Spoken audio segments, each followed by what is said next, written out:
Olá, minha Paraíba, eu sou Valquíria Pedrosa e sou apresentadora desse Canal 15, canal esse que está fazendo toda a diferença, trazendo os nossos candidatos para que vocês possam ter mais esse prazer de acompanhar a história assim, mais particular de cada um.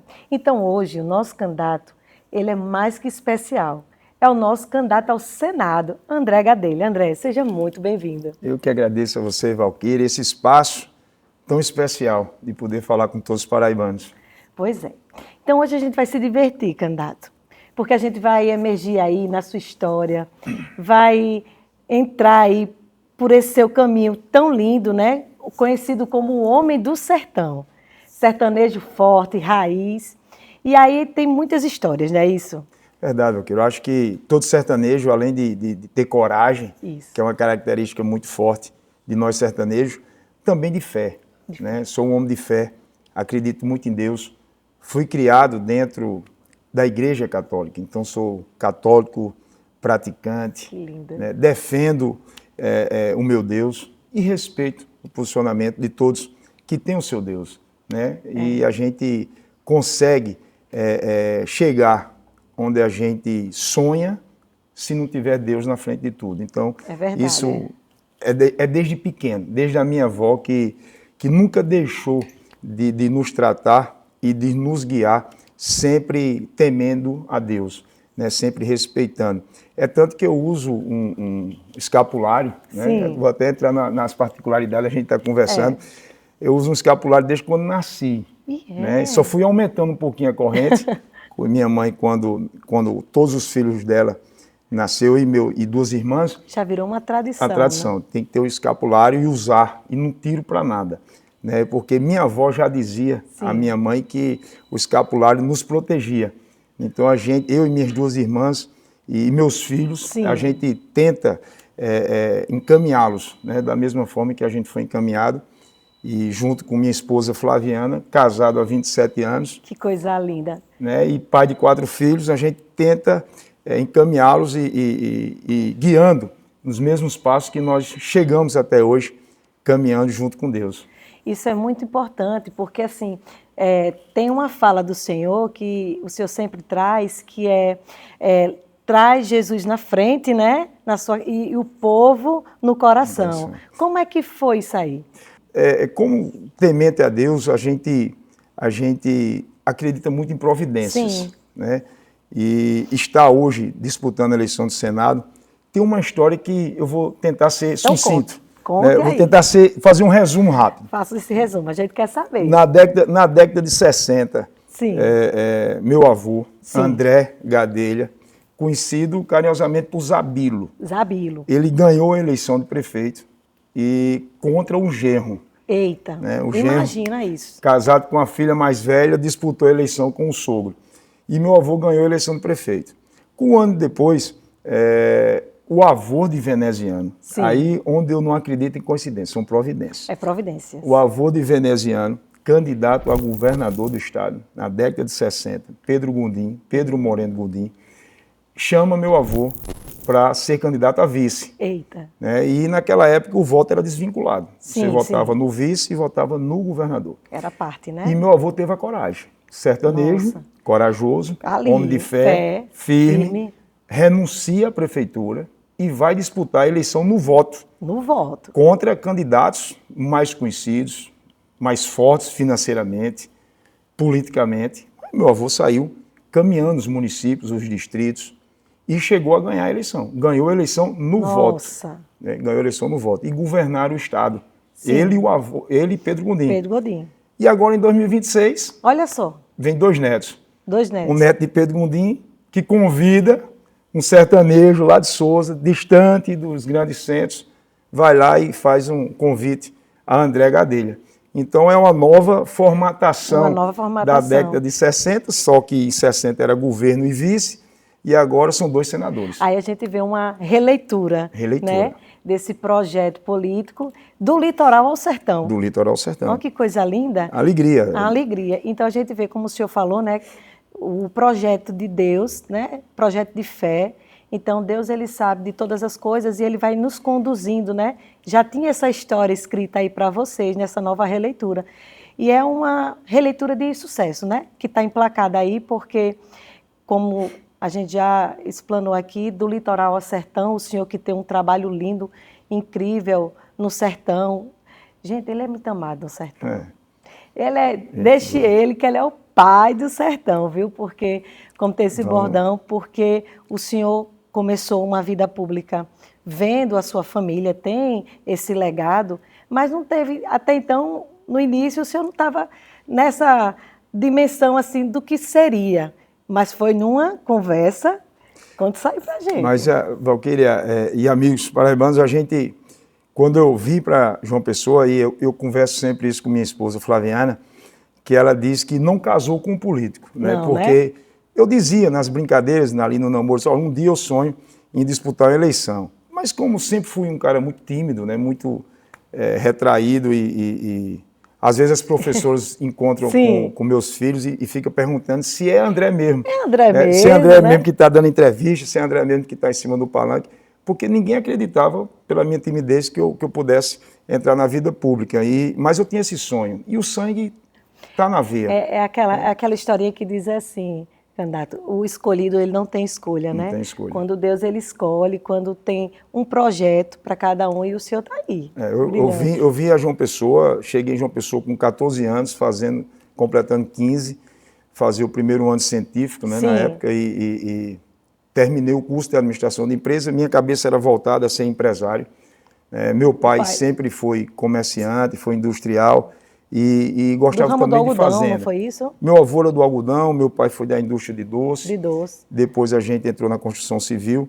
E eu sonhava, né? E ser empresário também. Sim, sim. E aí fui selecionado na época, em 99, para fazer parte do quadro de funcionários do Sebrae. Sim, sim. E aí a gente começou a fazer estudos, né, de viabilidade econômica para empresas, para microempresas. Sim, sim. E conseguimos aprovar mais de 200 projetos, Nossa. mostrando viabilidades. E, coincidentemente, a semana passada eu estava numa cidade vizinha Souza, Santa Cruz. Santa Cruz. E encontrei um amigo lá e eu não conheci, né, quanto tempo. Aí, quando ele contou a história que aquele projeto que ele ainda estava trabalhando como uma panificadora tinha sido um projeto feito por mim, um estudo feito por mim lá atrás. Então isso é gratificante. É gratificante e já tinha um olhar sem estar assim voltado para a política, mas já era um olhar de geração de emprego e renda. Geração de emprego e renda. Interessante, né? E aí funcionário do Sebrae, no ano de 2000, já estava empolgado ali no Sebrae, já constituindo a primeira empresa, estava iniciando a construção de um posto de combustível, depois já imaginava levar uma franquia de um colégio para a cidade de Souza. A gente já estava trabalhando, não sei se era do seu tempo, mas quem está nos assistindo, que é da minha geração, vai lembrar do Colégio Objetivo. Sim, que era Objetivo As Melhores Cabeças. Era. Né? A gente fez um estudo para levar esse colégio para Souza, porque é uma cidade do interior grande, mas que ainda não tinha uma escola... Que era uma referência naquela época, né? Colocar na disputa, como se diz, do vestibular. Né? E a gente estava com esse sonho, mas no ano de 2000 aconteceu um fato que fez com que eu entrasse na política, porque nós estávamos trabalhando o nome de um familiar para ser candidato a prefeito, e no dia da convenção, o amigo, o primo, desistiu e deixou todo o grupo, né, toda a família, todo o grupo de oposição na época, sem candidato. Eu chegava em casa às 5 horas, depois de expediente, e meu pai era um cara sistemático e pontual, principalmente em horário. Ele tinha a hora de tomar café, a hora do almoço e a hora do jantar. E a família tinha que estar na mesa. Sim. Então, ele não aceitava que... Ele ligava para mim, assim, de 11h40. Você está onde? Isso é bem uma característica de quem é bem família também, né? 11h40, 10 para meio-dia, ele me ligava e sabia... Você está onde? Eu digo, eu estou saindo do posto, estou indo fazer um movimento de banco. Ele disse, precisa ser feito agora? Eu disse, pai, precisa, porque eu preciso comprar combustível. Sim. Ele disse, vem almoçar, porque o combustível você compra depois. E aí, muitas das vezes, eu deixava e ia almoçar. E ele não aceitava, nem que eu sentasse na mesa, sem camisa.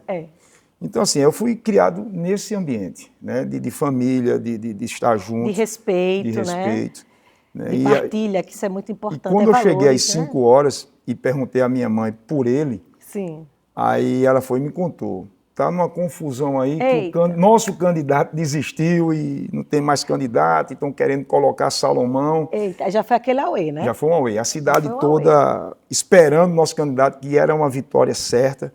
E aí meu pai chega para jantar com minha mãe e aí diz, olha, toma um banho para ir comigo lá nessa convenção, que tem uma confusão danada e tal. E aí eu fui com ele, né? Cheguei lá, era na saída de Souza, na BR, tava um movimento, tanta gente. Quando eu vi tanta gente, eu disse, meu Deus do céu, eu já fiquei com vergonha de descer do carro. Aí nós descemos, e aí na reunião mais íntima, assim, Íntima, né? mais fechada Fechada, com a família, ele fez e deu uma opinião. Quando ele deu uma opinião, e Salomão, que na época foi o candidato a prefeito, ele fez Maximino. Aí o pai ficou olhando para ele, desconfiado. Todo assim, já tentando entender. Aí meu pai não respondeu. Sim. Aí ele fez, ô Lampião, porque dentro da família ele era conhecido também como Lampião. Eita. Aí fez, ô Lampião. Aí quando ele olhou, disse Salomão. Aí ele fez, me empreste esse grandão para ser meu vice. Olha só. Aí meu pai olhou do lado assim e fez, quem? André? Aí, sim, esse grandão aí, ó. Me empreste para eu ser vice, quero só a foto dele. Aí eu disse, eu? Não, rapaz, estou fora desse negócio. Não tenho cabeça para isso, não. Aí ficou nesse negócio e meu pai ficou com aquilo na cabeça. Aí voltamos para casa e aí a convenção era até meia-noite, né? E Sim. isso já era 7h30 da noite e não tinha candidato a prefeito, não tinha candidato a vice, não tinha candidato a nada. Imagina a mente do seu pai, já ficou pensando. Mas né? ele veio para casa, não foi para se afastar, não. Foi para perguntar à minha mãe se ela aceitava. Olha que coisa linda, a sensibilidade da unidade, né? De ter o respeito da parceria. De Nós filha, chegamos, e aí? Nós chegamos no terraço, lá em casa tem um terraçozinho fora da casa, e onde toda noite a gente consegue sentar lá e conversar. Fazer E ele os tinha a momentos tradição de vocês, botar uma televisão e assistia o programa de Ratinho, e televisão, jornal, e reunir amigos todas as noites. Aquela coisa toda. E nesse dia, a convenção era em frente, que era o Cine Gadelho, no cinema da nossa família, e tinha um auditório gigante lá. E todo mundo, a cidade toda, batucada, bomba, e todo mundo esperando desde 5 horas da tarde, e não tinha mais candidato. Aí ele chegou, sentou na mesa e fez, Alenice, Salomão quer que André seja o vice-prefeito. Imagina a sua mãe na hora. Minha mãe, meu Deus, Maximino, como é que você está com a cabeça? Esse menino está estudando, terminou o curso de administração, está pensando em fazer um curso de especialização fora, está se preparando para entrar na vida empresarial, e você vai colocá-lo na política antes dele concluir o que ele está pensando. Ele disse, não, eu vim só conversar, vim só para entender, mas eu senti que ele queria. Né? Eu senti que ele queria. Qual era o seu sentimento vendo todo esse cenário? Não. Toda sinceridade, eu disse, eu não quero isso, porque minha cabeça estava voltada para aquilo, para outro negócio.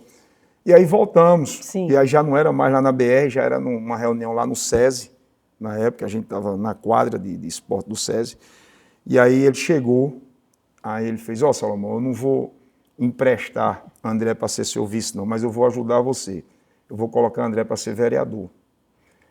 Aí Salomão, mas faça isso não, Maximino, eu preciso de um vice. Aí ele disse, não, eu vou lhe ajudar, você nem candidato a vereador tem, então ele vai ser vereador, e eu vou ajudá-lo. E aí eu disse, pai, como é que eu vou ser vereador se eu não sair do emprego, não descompatibilizei, não tirei documentação? Ele disse, não, a gente vê. E aí Leonardo Gadelha, Sim. primo, filho de Marcondes, tinha acabado de passar num concurso público em Brasília, aí ligaram para o rapaz, fizeram a convocação por telefone, Marcondes mandou ele vir no outro dia, desistiu do concurso e veio para ser vice-prefeito de Souza. E aí nós fomos para a caminhada, candidato a vereador, e no nosso palanque era Salomão primo, Leonardo primo e sobrinho de Salomão, André primo, vereador, Chico de Clota primo, candidato a vereador, Ananias, que não é da família, mas praticamente... Era os Gadelhas, né? Só tinha gente, não tinha ninguém para fazer palanque.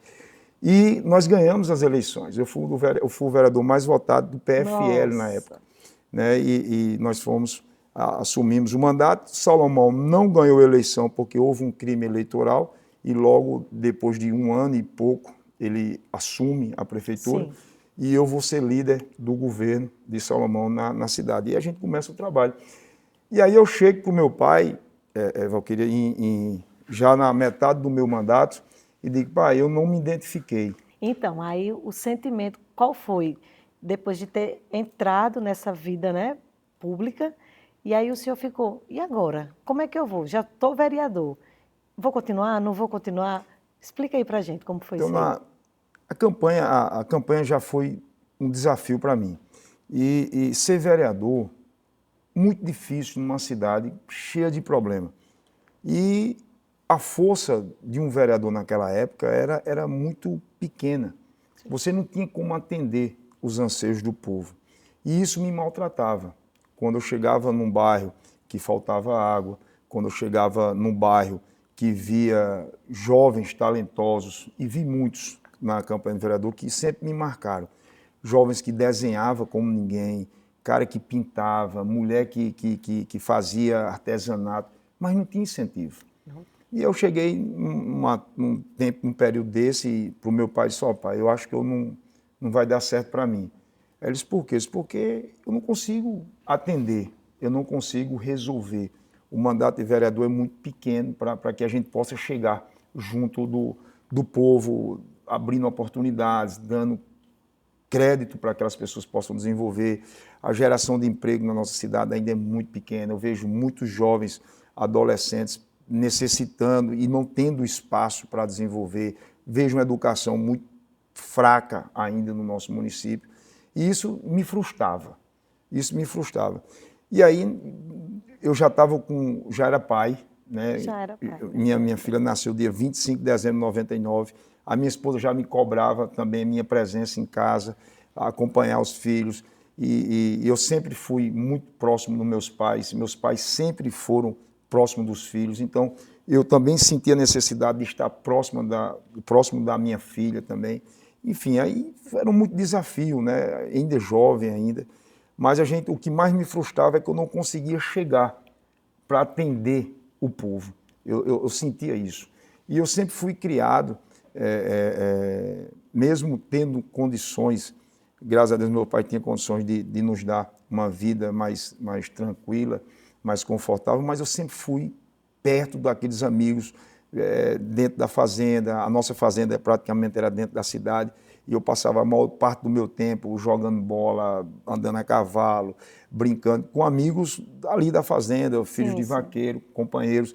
E aí, quando a gente chega para vereador e eu via aqueles meus amigos que jogavam bola comigo, que andavam de bicicleta, que andavam nas ruas de Souza, que andavam na fazenda, que tomava banho de rio, de açude, quando eu vi que aqueles caras ali não tiveram oportunidade e eu, como vereador, eu não conseguia chegar nele, isso me frustrava.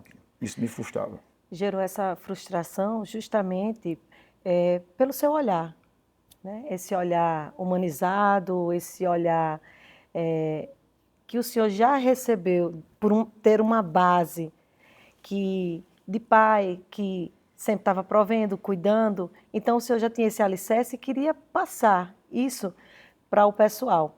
E o senhor começou a construir, dizer assim, poxa, eu me identifico nisso aqui, né? Nessa vida pública, nessa vida política, quero fazer mais pelo meu povo, por Souza, como o senhor falou, cresceu junto, de infância, de terra, de memórias. E aí começou isso reverberar dentro do senhor e dizer assim, não, ou eu faço mais ou eu deixo. Foi por aí esse sentimento de...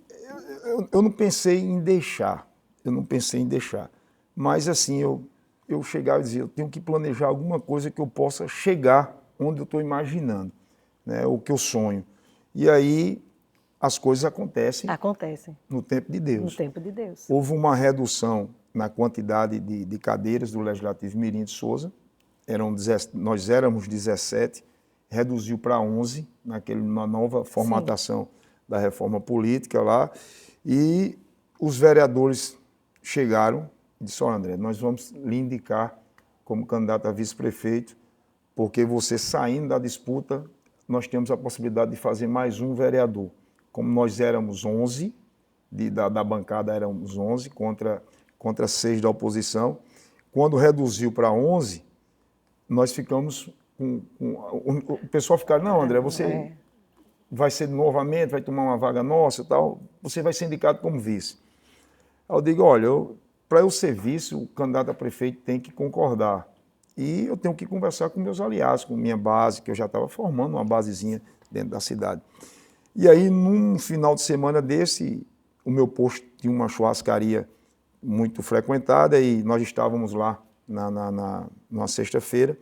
O prefeito chega na cidade, chega na churrascaria, meu pai estava lá, que administrava era eu, minha esposa, minhas irmãs e minha mãe. A gente ficava lá no final de semana olhando e cuidando da churrascaria, vendo amigos.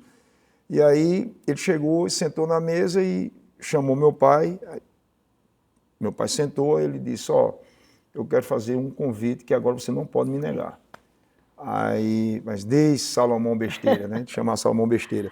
Aí ele fez, dessa vez você vai emprestar o grandão para ser meu vice. Aí, mas Salomão, você não está normal não, você está doido. André, eu acho que André vai mais uma vez para vereador e já sonhava em ser candidato a deputado. Meu tio-avô, né, Antônio de Paiva Gadelha, ele foi deputado estadual por 6 vezes consecutivas. Né, e a gente escutava tanto o que ele fazia na época, né, como deputado, e era médico. E aí isso foi dentro de mim. Eu disse, rapaz, um dia eu vou ser deputado estadual. Eu acho que como deputado estadual a gente pode atingir mais essas pessoas e realizar sonhos de tentar transformar vidas. Né? Eu acho que isso é uma filosofia minha de política. Eu acho que a gente faz política para transformar pessoas, transformar vidas, né? Deixar um legado. Eu não faço política, Valquíria, os paraibanos vão me conhecer mais nessa caminhada, você como todos que nos acompanham. Eu não faço política pensando em mim. Porque se eu fiz hoje essa demonstração, nessa pré-campanha que nós estamos fazendo e agora a campanha do Senado, nós saímos do mandato de deputado estadual, uma campanha formatada entre 25 cidades que nós estávamos trabalhando.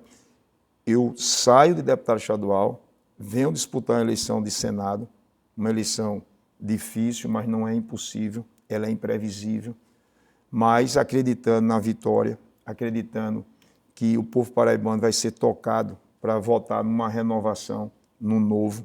E eu não deixei ninguém para ser deputado estadual no meu lugar.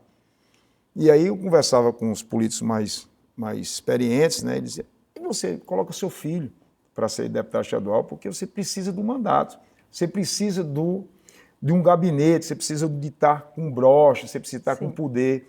Eu disse, não. Eu entrei para a disputa do Senado para ganhar. Para ganhar. Eu não entrei para ser figurante, eu entrei para fazer diferença. Eu estou no jogo. Estou no jogo. Estou no jogo. Estou no jogo, estou dentro das 4 linhas. E vou marcar gol. E vou marcar gol. Se a bola quicar na área, pode ter certeza que o Andrezão faz. Eita, gostei. E é com isso mesmo, com esse entusiasmo, com a esperança de fazer uma política diferente, Valquíria, que a gente entrou nessa disputa. E aí, na época, voltando ao assunto de lá atrás, meu pai foi novamente, no outro dia, dizer, olha, Salomão me chamou ontem na churrascaria e fez o convite para você ser vice-prefeito. E Salomão insistente. Insistente. Salomão ele faz parte dessa minha história, hoje é falecido, faz parte da minha história política, porque foi aquele cara que estava vendo em mim potencial. Uma história que a gente podia dar continuidade à história da nossa família. Então, assim, a responsabilidade de Salomão naquele momento, nós tínhamos, hoje a gente tem ainda Marcondes Gadelha como a referência, hoje viva, da nossa família, e nós estávamos lá começando, né? Eu, Leonardo, construção toda, né? Desse Leonardo, Salomão, a gente estava construindo, né? Chico de Clota, depois entrou um primo, Júnior, que era conhecido como Nedimar Júnior, né? Júnior de Nedimar, e a gente começou essa história, né? E tinha a história dos filhos de Cozinho também, que foram vereadores. Então, a nossa responsabilidade de conduzir a família é gigante. É gigante. É gigante de andar nos passos deles, né? Daqueles que deixaram a gente aqui dar continuidade. E aí, comunicando isso à minha mãe, minhas irmãs, minha esposa, e todo mundo ficou ali sem entender, né, que a gente ser vice-prefeito, tal, e ficou naquilo, fomos para a eleição, ganhamos a eleição de vice-prefeito. Então, assim, minha trajetória política foi um meteoro. A gente Um meteoro. foi rápido demais, de vereador mais votado para vice-prefeito. Depois tive a oportunidade de assumir a prefeitura por várias vezes, né, de fazer, de construir uma história no executivo, e comecei a me identificar, porque você começava a resolver. E aí ir atendendo aquelas suas necessidades internas de atender o povo.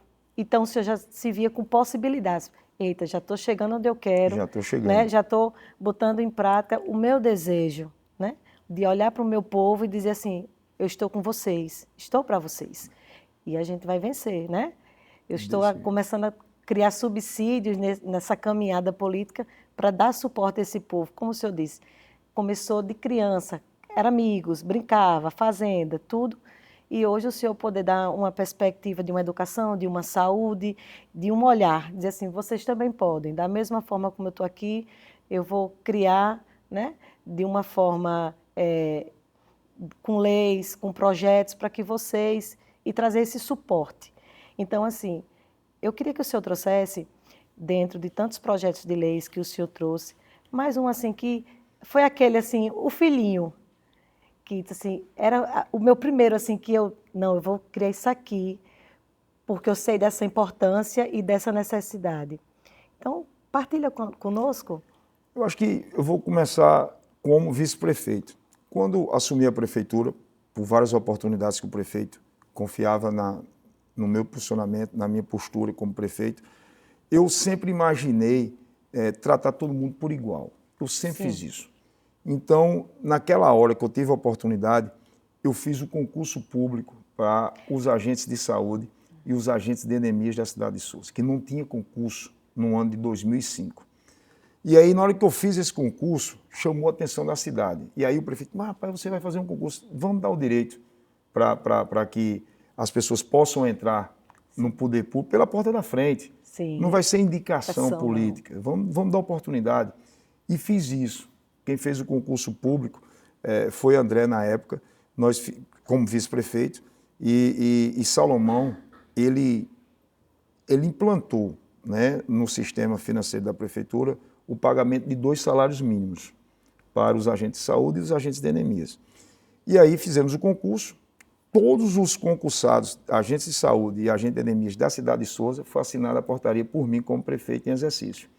Né? Então, acho que a gente começou já uma história olhando para todos do mesmo tamanho, dando oportunidade para eles entrarem no poder público pela porta da frente. Depois, aí, quando já aí fui prefeito, só para concluir essa história dos agentes de saúde, já como prefeito, eu criei a lei. Eu fui o primeiro prefeito do Brasil a criar uma lei que qualquer outro prefeito que entrasse, ele teria a obrigação de pagar 2 salários. Como vice-prefeito e o prefeito Salomão, ele pagava os 2 salários. Vinha um salário do governo federal e ele completava com o 2º salário. Eu não, eu fiz 2 salários pela prefeitura. Infelizmente, a gestão, depois que eu saí da prefeitura, o governo federal depois implantou os 2 salários, vem os 2 salários de lá, o prefeito paga e não complementa.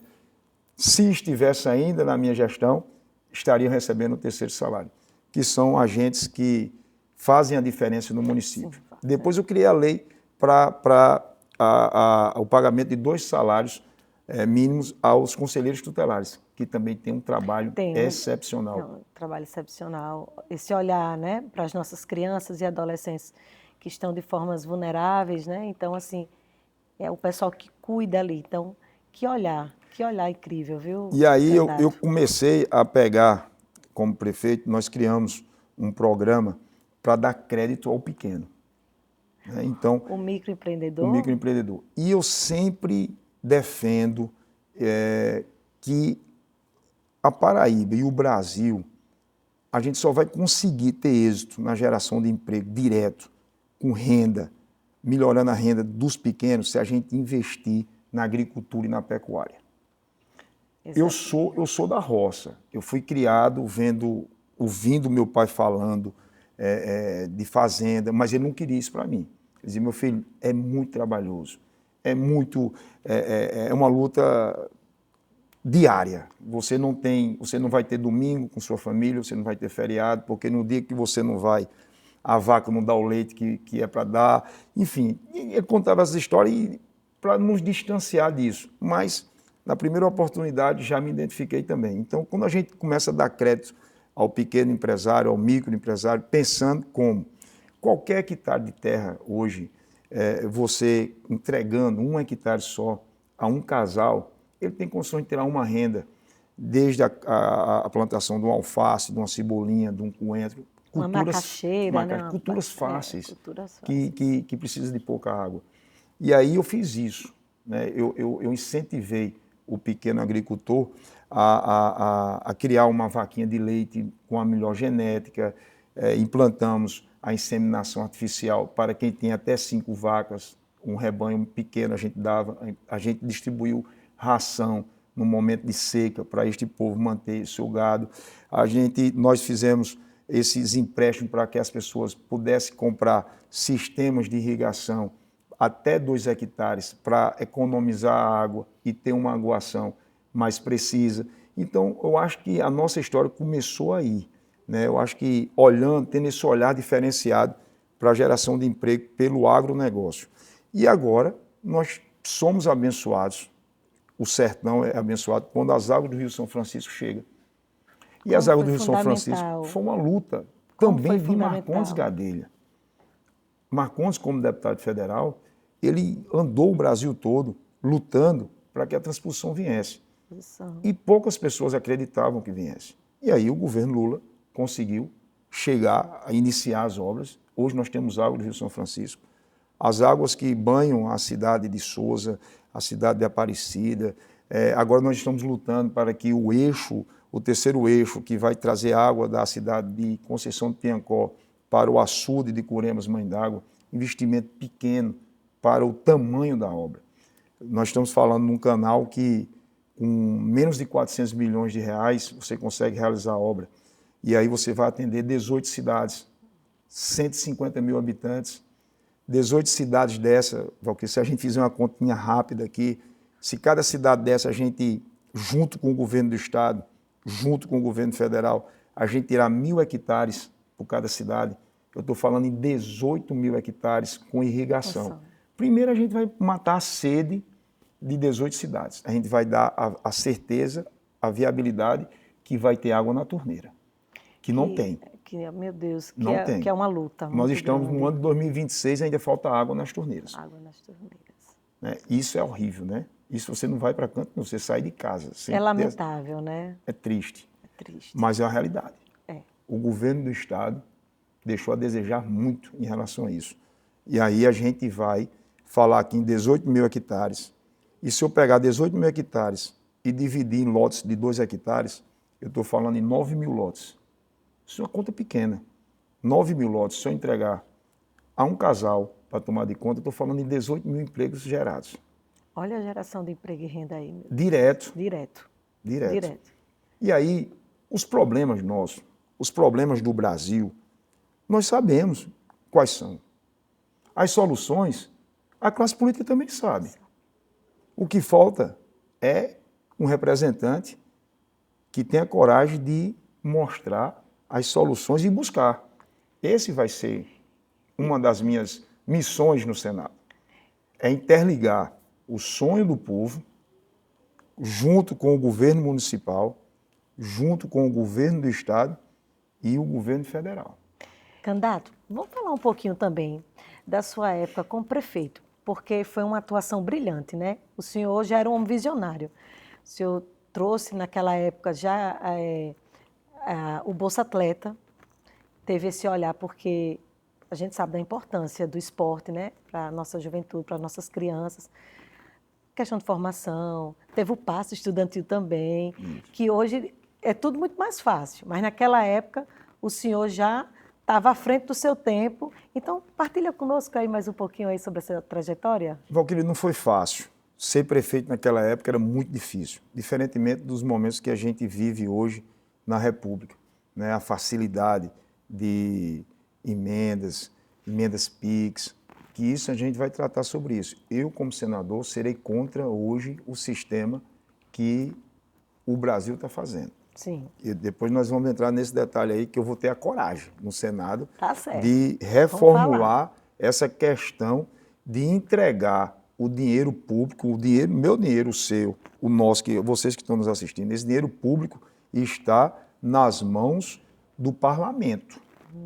Esse dinheiro é para estar ou junto do povo ou no executivo. Nós vivemos no presidencialismo e parece que é um parlamentarismo que está reinando no nosso Brasil.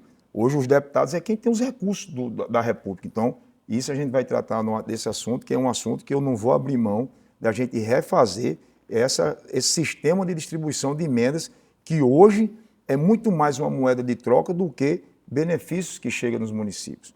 Esse vai ser um assunto que a gente vai tratar com muito carinho. Mas a época de prefeito foi muito difícil, porque nós estávamos vivendo um momento de recessão, né? Com 1 ano e pouco de mandato, houve um impeachment da presidente Dilma. Então o Brasil parou. Na época que eu fui prefeito, nós tínhamos que ter a certidão negativa de dívidas em dia. Na hora que eu assumi a prefeitura, Souza tinha 160 milhões de reais de dívida com a Previdência.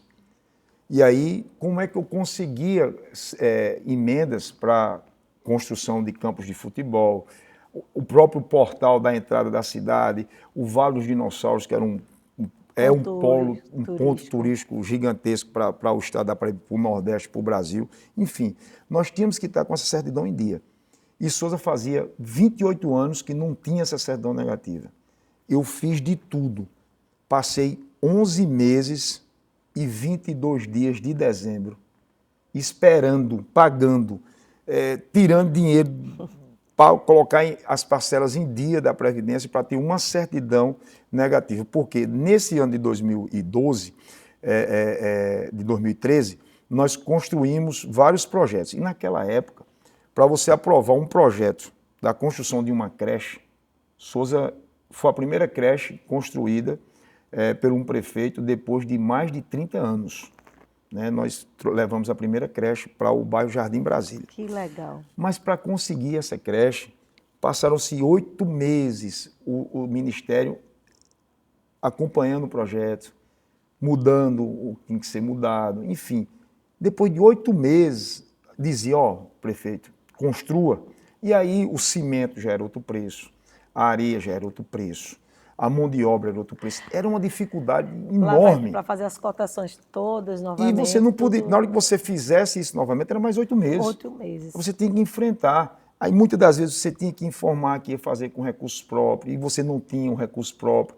As emendas impositivas não existiam. A presidente sendo afastada naquele momento, o Brasil parou.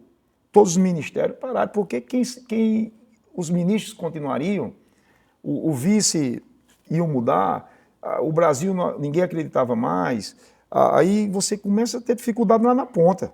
Então, aí, nesse ponto aí, o senhor acredita que foi um dos momentos que teve mais desafios assim na sua vida política? Difícil, eu não conseguia dormir, eu não conseguia me alimentar, não conseguia... Porque você fica de uma forma tão pequena. Por onde começar, por onde fazer, né? E com as mãos atadas, né? Porque dependia de toda a estrutura governamental. Eu ainda consegui aprovar todos os planos, carreiras e salários de todas as categorias do município. Eu fui o prefeito que mais realizei concurso na história de Souza. Tem mais de 2.000 pessoas concursadas na prefeitura e ninguém diz uma vírgula que entrou por indicação política. Então, eu fiz esse gesto com a cidade de Souza e tem muitos que não moravam em Souza e hoje são souzenses, né? Fizeram família e estão lá vivendo em Souza pelo concurso público. Então, e aí como é que eu conseguia chegar mais próximo do povo? Né? Aí nós criamos a Bolsa Atleta. Souza tem uma característica enorme de esportista. Não só no futebol, mas no judô, no karatê, no jiu-jitsu. Então a gente começou a construir e incentivar dentro da Secretaria de Esporte, identificar esses jovens. E aí nós dávamos, além da bolsa, nós dávamos também as despesas, né? Para quando ele saía para Passagem, né? Custeio com a hospedagem, viagem, né? enfim, a gente fazia isso. E depois chegou um empresário na cidade e implantou o sistema de ônibus, né, municipal. E aí nós fizemos a concessão, aquilo tudo, e aí eu pedi uma contrapartida em cima do ISS que ele pagava para que ele desse o vale para as crianças, para os jovens que estudavam na rede municipal. E aí nós implantamos o passe, né, do ônibus para nossos alunos. E foi desafiador. Para você ter uma ideia, nós tínhamos uma imagem, nós temos um dado interessante para Sousa. Na época, nós recebíamos mais de 180 mil pessoas visitavam o Vale dos Dinossauros por ano, que não era de Sousa. E essas 180 mil pessoas, ela visitava o vale, com 40 minutos, eles saíam e iam tomar banho no mar ou nas piscinas térmicas de Mossoró, no Rio Grande do Norte, ou para Natal, ou para Fortaleza. Mas não ficava, não pernoitava. Então não entrava dinheiro novo na cidade com essas pessoas, com esses turistas. Aí o que é que eu imaginei? Eu imaginava que se a gente construísse um auditório dentro do Vale dos Dinossauros e a gente contasse um pouquinho da história de Sousa, em 30 minutos a gente falasse sobre o milagre eucarístico que nós temos na cidade, se nós falássemos do potencial do perímetro irrigado de São Gonçalo como a água de coco melhor do mundo. Eu não estou falando do Brasil, da Praia, estou falando do mundo. A gente prova isso com as substâncias que tem água no coco. Nós temos um percentual no doce, que é uma substância chamada Fridz, que é mais do que qualquer água de coco nesse mundo. Então, só tem na nossa cidade. Tá vendo aí? Água de coco de Sousa é diferenciada, viu? Não tenha dúvida. E aí tem uma história engraçada. Na época, nós éramos vice-prefeito e Madonna veio fazer um show no Rio de Janeiro e tomou água de Sousa. E a água é diferente. Eu convido a todos que estão nos assistindo, tome a água de coco de Sousa que você vai ver que é diferente. Quando Madonna tomou, e ela procurou, ela sentiu a diferença da água de coco, e lá, os caras que estavam fazendo a organização do show dela, falou que era da Paraíba. Aí ela até falou, água de coco da Paraíba e tal. E aí chegou essa conversa até a gente. E a gente foi atrás desse povo no Rio de Janeiro, da produção, para ver se a gente conseguia falar com Madonna, para Madonna fazer essa propaganda, mas não chegamos. Mas corremos atrás para tentar fazer esse movimento e dar ênfase ao nosso coco. Mas aí eu pensava em fazer o auditório, segurar esse turista lá por algum tempo, e aí pensávamos em construir um shopzinho para souvenir, né, porque eu levei um stand de Sousa para uma feira internacional de turismo na cidade de São Paulo, no estado de São Paulo, e teve um momento na feira que a maior fila de pessoas, de visitantes, era de Sousa, porque nós levamos alguns souvenirs, uns dinossaurozinhos, e lá contava a história que a argila daquele dinossaurozinho foi a argila que o dinossauro pisou há milhões de anos atrás. Olha só. E a gente contando a história, ó, e realmente era. O artesão que fazia esses dinossauros, ele pegava a argila do próprio Vale dos Dinossauros. A mesma matéria. A mesma matéria. E aquilo encantava o idoso, o jovem, a criança. Teve um momento que acabou os souvenirs, nós levamos, eu acredito, foram 500 souvenirs de dinossauros que pisaram nas nossas terras. E aí acabou e as crianças chorando, tio, cadê o dinossauro? Eu quero dinossauro. Mas, bom, a gente chamou a atenção do Brasil para o Vale do Dinossauro, mas nós não tínhamos condições de segurar, que é outro problema que a gente tem que ter a coragem de enfrentar no Senado. A desconexão do governo federal com o governo do estado e governo municipal prejudica o crescimento das regiões. O Vale dos Dinossauros pertence à União. A organização é o estado que faz. E a manutenção é o município. O município. Eu, como prefeito, tendo um governador adversário, eu não conseguia vender o coco, a água de coco para o turista lá, porque o estado não permitia. Para eu fazer a obra do Vale dos Dinossauros, eu consegui o recurso, na época do senador Vitalzinho, ganhou a eleição de Senado, e antes dele sair para ser ministro, ele deixou um recurso para calçar a entrada do Vale dos Dinossauros e construir lá o auditório e um Fiber Café. Eu sou da geração do desenho de Fred Flintstone. E eu imaginava aquele Fred Flintstone lá em Sousa, né? Fazer aquela mesa de pedra, vender um hambúrguer dizendo que era casa de dinossauro, que era carne de dinossauro. Tinha aquilo na história da minha cabeça.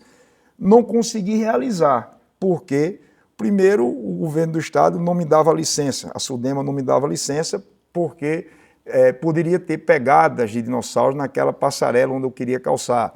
Não podia mexer naquela área que eu ia construir o auditório, o Fiber Café da mesma forma. Então, terminei não fazendo. Isso é frustrante, né? É um assunto que a gente vai levar para o Senado, que a gente tem que potencializar quem está lá na ponta. O municipalismo é importantíssimo, porque a gente vive dentro do município. Quando a gente leva uma topada, a gente vai para o posto de saúde do município. A gente não vem para o hospital regional, nem vem para outra cidade, não.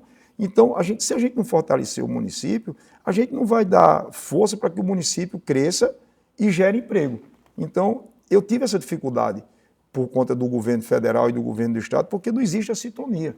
Então, essa será uma das missões, é integrar os poderes e não atrapalhar. Outro exemplo que atrapalha o desenvolvimento do Alto Sertão, o DENOX. O DENOX foi criado para ajudar o sertanejo, o homem do campo. O cara sofrido, o cara que está sem água, sem crédito, sem terra. Sem olhar, né? Sem olhar. O DENOX foi criado, momento difícil que o Brasil passou. O DENOX de Sousa pertence, é detentor de todo o perímetro irrigado de São Gonçalo, que chega a 6 mil hectares. Tem empresários hoje em São Gonçalo, depois que a água do Rio São Francisco chegou, muito bem de vida. Muito bem de vida.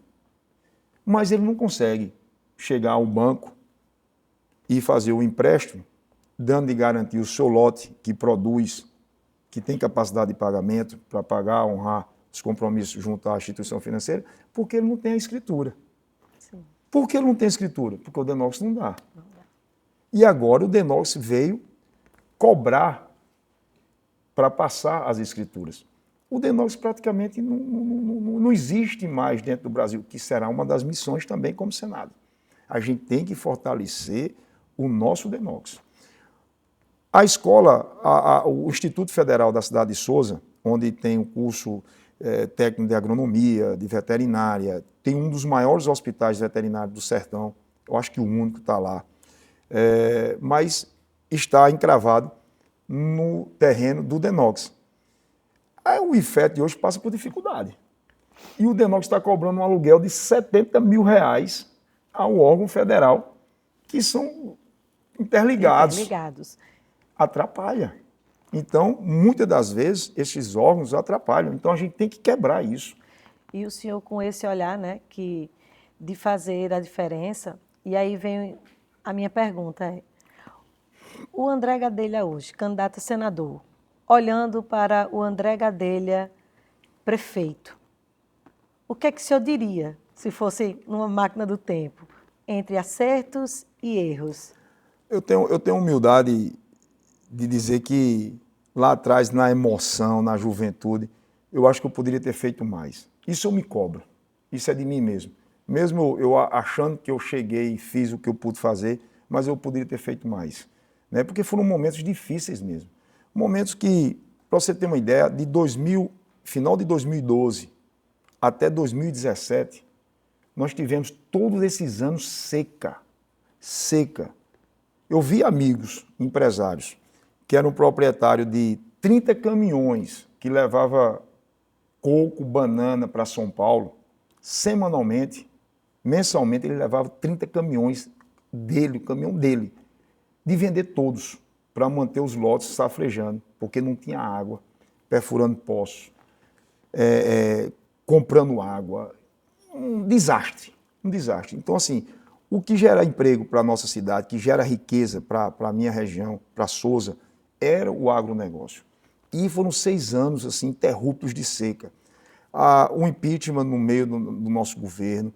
E, assim, foi muito difícil fazer o que a gente queria, foi muito difícil. Hoje a gente chega no mandato desse Senado com mais experiência. né, sabendo que hoje as facilidades ajudam muito os prefeitos. Né? Eu conheço prefeitos que, quando está passando por um aperto financeiro, liga para o seu deputado federal e, num telefonema, o cara manda uma emenda Pix. Está errado. Está errado porque a facilidade faz acontecer o que nós estamos vivendo hoje no Brasil. E aí que vai entrar naquela historinha que o senhor já tinha falado anteriormente, né? Que o senhor vai ser um fiscalizador nessa situação, de como esses recursos estão sendo repassados de forma não tão viáveis, né? E que tem que ter mais esse controle mesmo administrativo, né? Entre o executivo, entre o judiciário, entre os poderes em si, né? O legislativo. Então, tem que estar alinhados, porque senão quem perece, de fato, é o povo. O povo é o único que está fora desse jogo. Porque o nosso país tem muito dinheiro. O nosso país é muito rico. É muito rico. E a gente precisa ter zelo pelo dinheiro. A gente precisa ter transparência. Falta transparência. Né? Então, muitas das vezes, se a gente parar para analisar, a vida da classe política hoje é muito diferente da passada. Né? Eu estava conversando recentemente com uns amigos e as pessoas não levam mais em consideração de você ir para um comício, de escutar bons oradores, né? De fazer as boas discussões, de você levantar pautas. Hoje, os extremismos, ou você é direita, ou você é esquerda, você não pode ter mais um pensamento que já bota um selo em você. Né? As pessoas não querem ir mais... Não querem ouvir mais saber de política, que não é bom, que não é assim. E sabendo que quem administra as nossas vidas são os políticos. Os políticos. Né? Eu acho que essa eleição, a gente tem que chamar muita atenção do eleitor, porque na eleição passada, para Senado, ficou mais de 1 milhão de eleitores que foi à urna e não votou para Senado. Então a gente tem que ter muito cuidado. Essa eleição são 2 senadores. Você está assinando um contrato para a gente por 8 anos. Se arrepender no meio do caminho é muito tempo. Então nós temos que chamar a atenção da população para poder escolher seus representantes, né? Para que os representantes não cheguem lá e envergonhem. Por isso que eu tenho muita esperança de andar ao lado de Veneziano, porque foi um cara muito próximo do povo. Por que próximo do povo? Porque ele entregou ao povo. Veneziano chegou nos 223 municípios. O prefeito de Souza é meu adversário político, mas eu não sou contra Souza. E aí nós conseguimos colocar quase 8 milhões de reais nos cofres da prefeitura através do mandato de Veneziano. A gente faz o bem sem saber quem vai receber, independente que o cara seja de posição diferente da nossa caminhada política. Mas a gente faz. Então, andar ao lado dele, para mim, é muito fácil, né? Porque é um cara que eu me identifico muito. Um cara que começou como vereador também, sabe da realidade do povo e fez muito. Então, será uma alegria de percorrer esses 45 dias aí pelo estado da Paraíba ao lado desse companheiro.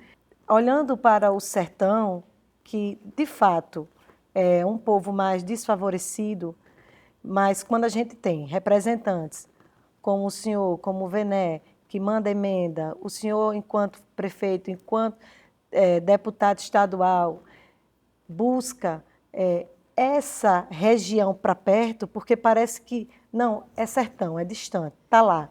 Não, mas ali tem pai, tem mãe de família, tem filhos que têm sonhos, porque o sertanejo ele tem muito disso, assim, de que eu não quero que meu filho, como o senhor trouxe essa fala, eu não quero que meu filho passe por onde eu já passei, mas para isso ele precisa ter a terrinha, ele precisa ter a areia, o arado dele, ele precisa ter esse subsídio para conduzir o filho a uma faculdade. Daí vem a importância de quê? De ter um polo naquela região, para que ele possa ter o quê? Uma faculdade, um projeto, uma perspectiva.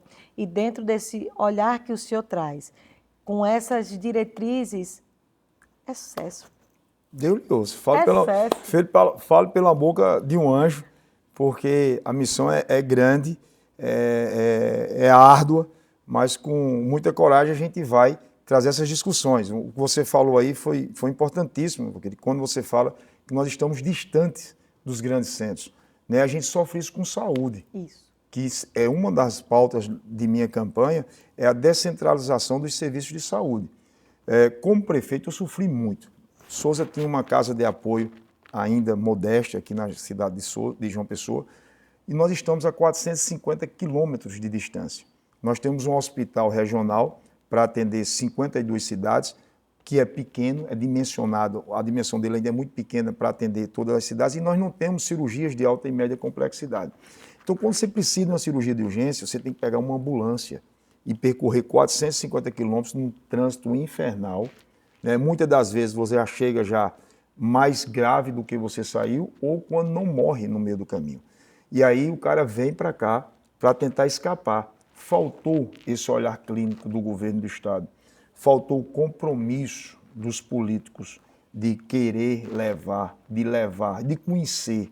Então, esse é um desafio meu, de chegar ao Senado, mostrar que nós temos que distribuir esses hospitais regionais, transformando eles em alta e média complexidade. Seja no Curimataú, lá já existe uma célula, então a gente amplia, seja no Cariri, seja no Agreste, seja em Souza, seja no Alto Sertão. Enfim, a gente tem que levar essa saúde, porque o que é que acontece hoje na cidade de João Pessoa? A gente vê essa quantidade de pessoas vindo morar em João Pessoa, eu digo a você, sem medo de errar, mais de 60% dessas pessoas que estão saindo de lá, esse êxodo, que era um êxodo rural, você saía da terra para vir para a cidade, hoje a gente está saindo das pequenas cidades e vindo morar nos grandes centros em busca de saúde. Então, quando vem uma pessoa fazer um tratamento em João Pessoa, Campina Grande, que seja de uma hemodiálise, que seja de um câncer, vem a família inteira. Isso aí vem um sofrimento, porque você começa a criar bolsões de famílias na região, e aí faz com que as pessoas que estavam lá, vivendo na terra, que criava seu carneiro, criava seu porco, criava sua galinha, plantava seu feijão, que tinha isso pela mão de obra e tinha alimento na mesa, ele vem para João Pessoa e não tem isso. Então vai viver de uma aposentadoria, que é muito pouco. Como é que você vai viver em João Pessoa de uma aposentadoria? Como é que você vai pegar 2 transportes para ir para os hospitais, fazer o tratamento e voltar? Como você vai comprar esse medicamento? Então faz com que as pessoas empobrecer de uma forma ruim. Que bate-papo gostoso, viu, candidato? E a gente não vai ficar por aqui, não. A gente vai se encontrar outras vezes. E aí ele vai trazendo mais histórias, mais partilhas para você aí da TV 15. Então fica ligadinho, aproveita, se inscreve no canal, ativa o sininho, recebe as notificações, porque a TV 15 está bombando. Agora, para a gente se despedir, o senhor me dê aí 15 motivos para votar em André Gadelha para o Senado. Eu vou fazer um, porque eu vou pedir aqui humildemente a todos que nos assistem nesse momento. Nós vamos ter outros momentos para também me apresentar. Eu nem falei do Souza Esporte Clube, nem falei do meu Vascão, mas aí a gente tem muita coisa para contar, tem muitas curiosidades para... Isso é só o começo. Para interagir com nossos paraibanos. Eu quero pedir humildemente a cada um paraibano que possa analisar, que possa acompanhar os seus representantes, aqueles que colocam o seu nome, aqueles que colocam o seu CPF, que está em busca de trazer melhorias para a Paraíba, ao lado de Veneziano, que é um cara que precisa ter o seu mandato renovado. E eu quero estar ao seu lado para trabalhar pelos paraibanos, trabalhar pelo Brasil, com coragem, com força. E aí eu venho, Valquíria, pela TV 15, pedir a você, dê essa oportunidade, vamos renovar o nosso Senado. Nós temos 3 senadores, você tem um que precisa ser renovado. Me dê a oportunidade de fazer a diferença junto com ele, defendendo, porque conheço os problemas do povo e tenho a coragem de defender o povo. Por isso que minha caminhada vai ser sempre essa. Deus na frente e o povo no coração. Coisa linda. Muito obrigada, viu, candidato? E aqui a TV 15 é a sua segunda casa. E você aí também, viu? Fica ligadinho, não perde nenhum episódio, porque essa TV tá bom demais. Até a próxima. Tchau, tchau.